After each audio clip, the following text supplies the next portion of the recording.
পুনৰ অসম আৰক্ষীৰ নাককান কাটিলে গৌৰীপুৰৰ আটানী আৰক্ষীয়ে। ধুবুৰী জিলাৰ আটানী আৰক্ষী চকীৰ ভাৰপ্ৰাপ্ত আৰক্ষী বিষয়া ধনঞ্জয় ৰাভাৰ ২ নম্বৰী কাৰোবাৰক লৈ লজ্জানত আটানী ৰাইজ।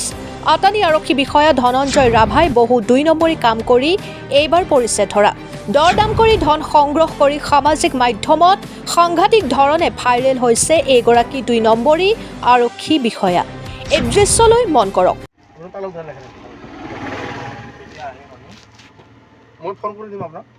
মহাপাপী আৰক্ষী বিষয়াই ৰাইজক বিপদত পেলাই গণি গণি ধন সংগ্ৰহ কৰিছে। যেন আৰক্ষী নহয়, অভিজ্ঞতা সম্পন্ন ধন সংগ্ৰাহকহে।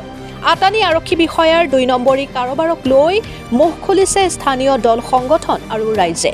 অতি শীঘ্ৰে এগৰাকী দাগী আৰক্ষী বিষয়াৰ ওপৰত তদন্ত কৰি কঠোৰ ব্যৱস্থা গ্ৰহণ কৰিবলৈ ধুবুৰী আৰক্ষী অধীক্ষক আৰু ডিজিপি জিপি সিঙক দাবী জনাইছে আটানীৰ ৰাইজ আৰু দল সংগঠনে। উল্লেখ্য যে পূৰ্বেও বহু ২ নম্বৰী কাম কৰাৰ একাধিক নজিৰ আছে এগৰাকী খাকী পোছাকধাৰী ধনলোভী আৰক্ষী বিষয়াৰ বিৰুদ্ধে। Bureau report, Arunoday Assam.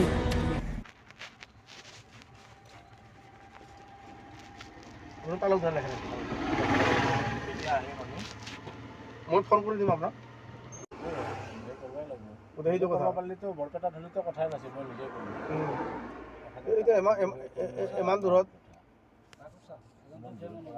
মই আপোনাক কৰি দিব পাৰিলে আৰু এয়া যিয়ে কৰা মানে মই সেইদিনাখন ২০,০০০ টকা দিছোঁ বাছখন আৰু হেৰিখনত ট্ৰাকখনত, তথাপিও আকৌ মই এক্সট্ৰাকৈ পইচা নাই আৰু ১,০০০ টকা দিছোঁ নজৰি নাই মানে।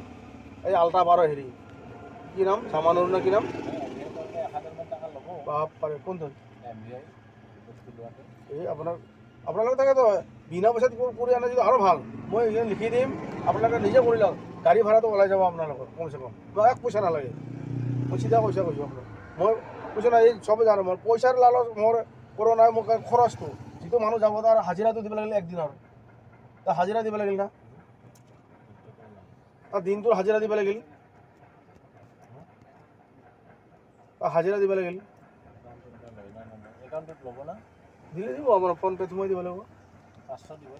নাই ১,০০০ টকা দিব লাগিব আপোনাৰ। মই ৫০০ টকা আৰু মই নামত ধৰি থৈছোঁ পকেটৰ পৰা নিজৰ, মোৰতো আৰু ঘৰৰ গাড়ী নহয় না। মই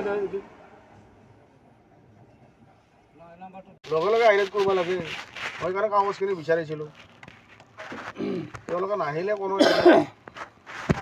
ঠিক আছে দিয়ক, মই কিবা এম এল এ এটা প্ৰগ্ৰেম আছিল তাকে আহিছিলোঁ মই।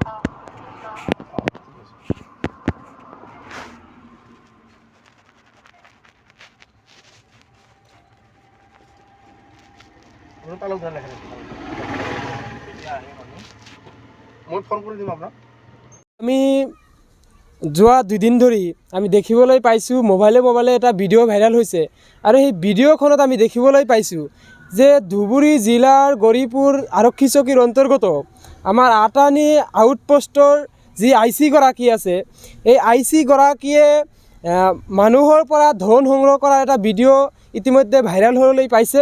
প্ৰতিজন ব্যক্তিৰে প্ৰায় মোবাইলত আমি দেখিবলৈ পাইছোঁ যে এই হোৱাটছআপ যোগে আদি কৰি বিভিন্ন এপছৰ জৰিয়তে এই ভিডিঅ'টো ভাইৰেল হ'বলৈ পাইছে।